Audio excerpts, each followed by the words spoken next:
구독, 알림 설정까지 부탁드립니다.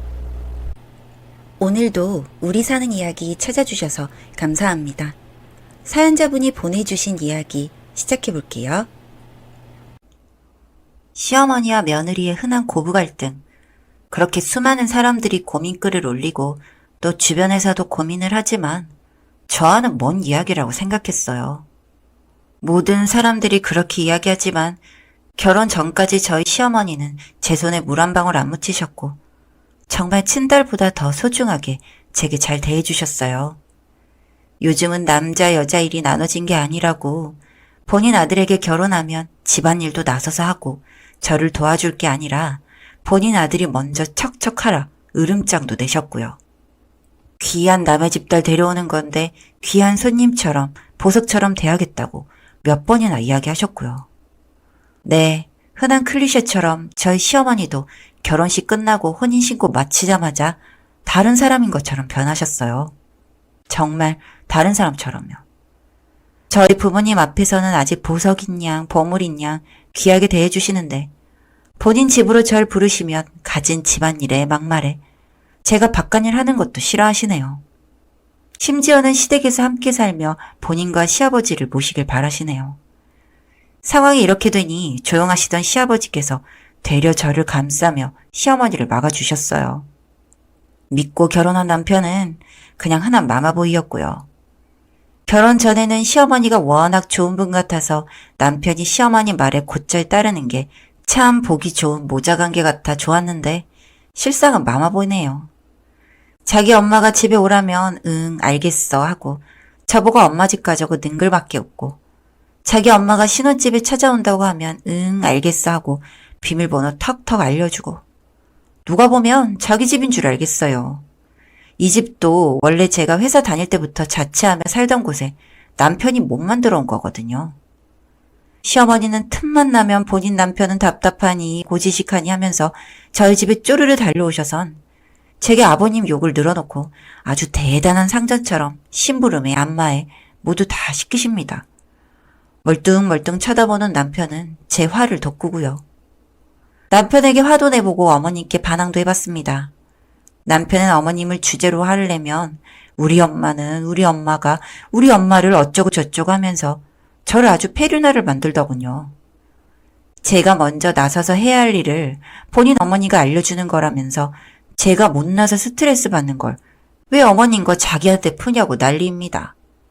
어머님께 반항하면 남편에게 쪼르르 달려가 며느리가 하며 일러바치곤 저희 싸움을 부추기고요.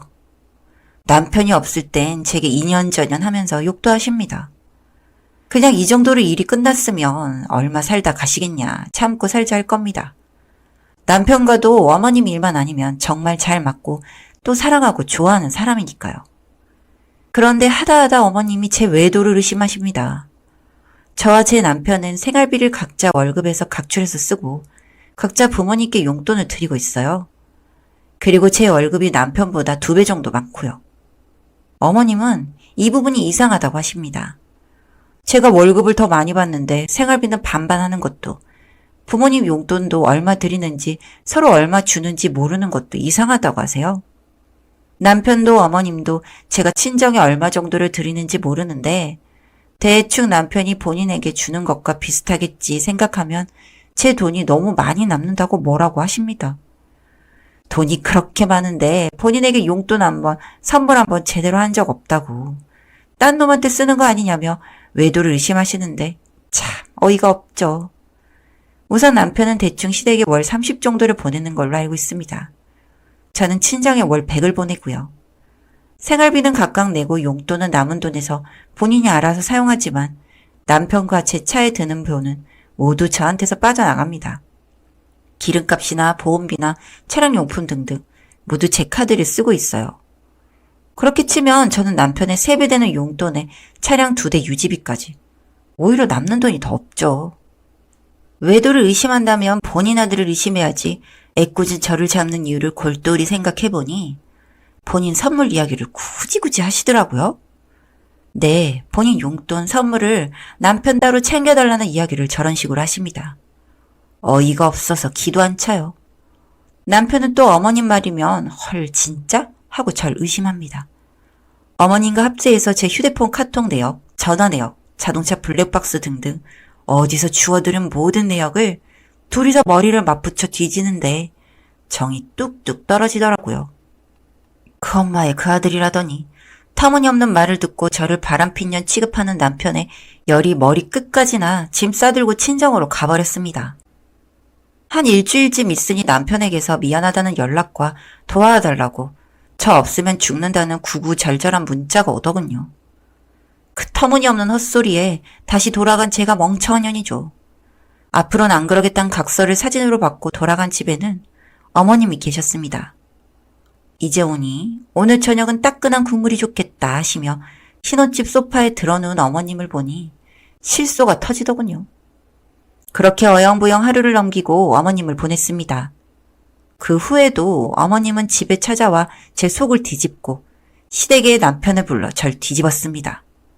멍청한 남편은 어머님이 어떤 말을 해도 알겠어 엄마의 연속이었네요. 그 와중에 어머님은 꾸준히 며느리 외도설, 며느리가 바람을 피우는 것 같다. 이래서 며느리 주머니에 돈이 차면 안 된다. 며느리는 집구석에 박혀서 집안일하는 게 최고인데 목소리 큰 년을 데려왔다 등등 되지도 않는 말을 하고 다니셨어요. 이런 날들이 계속 이어지고 지속되는 스트레스에 원형 탈모가 다 생기더라고요. 머리숱이 너무 많은 게 평소 가장 큰 고민이었는데요. 남편이라도 제 편이 되어주었다면 그래도 버틸 수 있었겠지만 정말 남편은 남편, 남의 편이었네요. 진지하게 이혼을 생각하며 하루하루 살다 도저히 눈물이 복받쳐 친정 엄마에게 이혼하고 싶다 이야기하면 그런 시댁은 또 없다며 남편도 얼마나 잘해주냐며 모르는 소리를 하십니다. 딸이 사랑받으면서 살고 있는 줄 아는 엄마에게 솔직히 이야기할 용기도 없더군요. 그래서 그냥 요즘 일이 좀 힘든가 봐. 별게 다 지치네 하고 넘겼어요. 그런데 어느 날 상상도 못한 일이 터지고 말았습니다.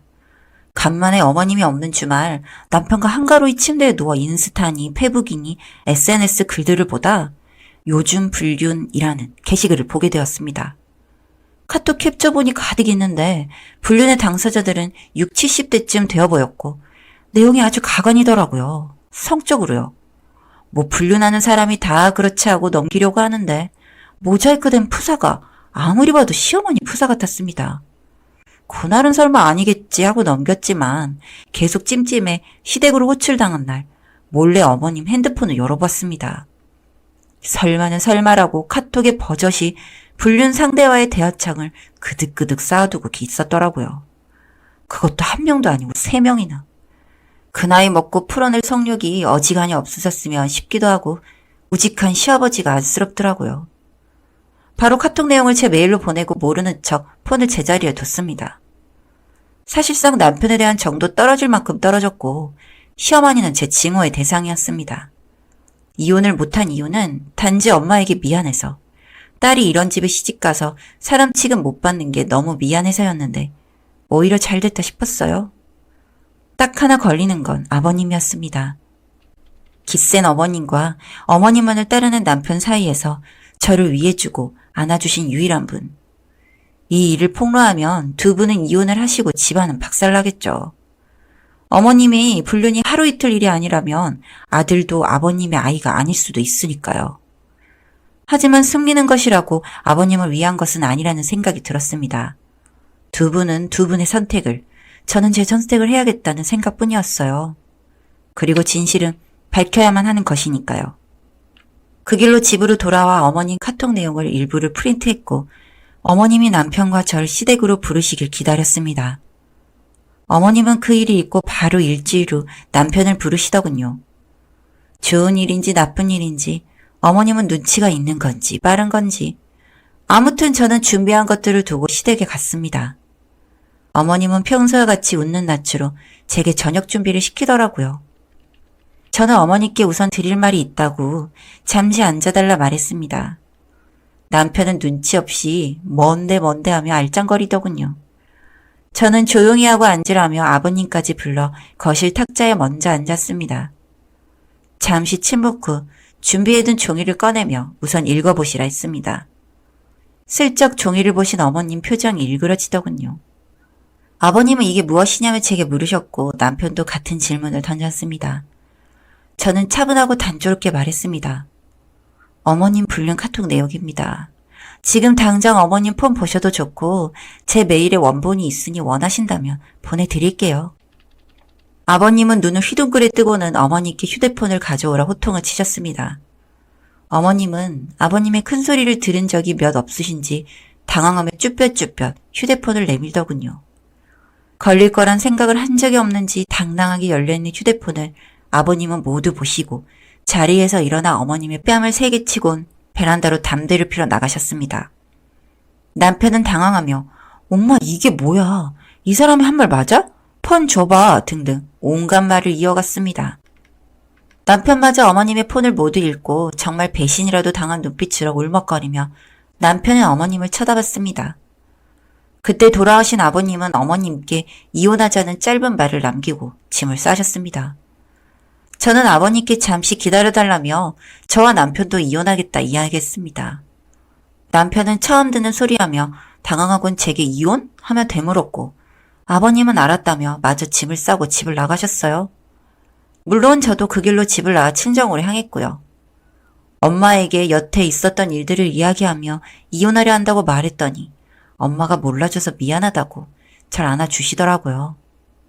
이혼은 합의혼으로 진행하기로 했습니다. 그간 남편이 절 의심한 것과 어머님과의 다툼에서 오히려 어머님 편을 들며 저를 폐륜한 취급한 것을 하나하나 짚으니 알겠다 하더라고요. 고부 갈등과 남편의 무관심으로 소송을 한다면 위자료를 받을 수는 있겠지만 굳이요? 전 살던 집을 정리하고 친정으로 들어갔습니다. 근처로 이직도 했고요. 짧은 결혼 생활이었지만 재혼 생각은 전혀 없습니다. 아마 남자를 다시 믿지도 못할 뿐더러 시어머니의 두 얼굴에 사람 자체를 못 믿을 것 같네요. 아빠의 외도로 한 번은 이혼을 겪은 엄마에게 딸의 이혼이라는 소식을 안겨줘 미안할 뿐입니다. 그냥 엄마에게 효도하며 남은 생 혼자 살아가려고요. 요즘은 오히려 평화롭고 잔잔하게 행복합니다. 엄마와 여행도 자주 가고 제 생활을 즐길 예정이에요. 사연은 여기까지였고요. 우리 사는 이야기 시청해주셔서 감사합니다.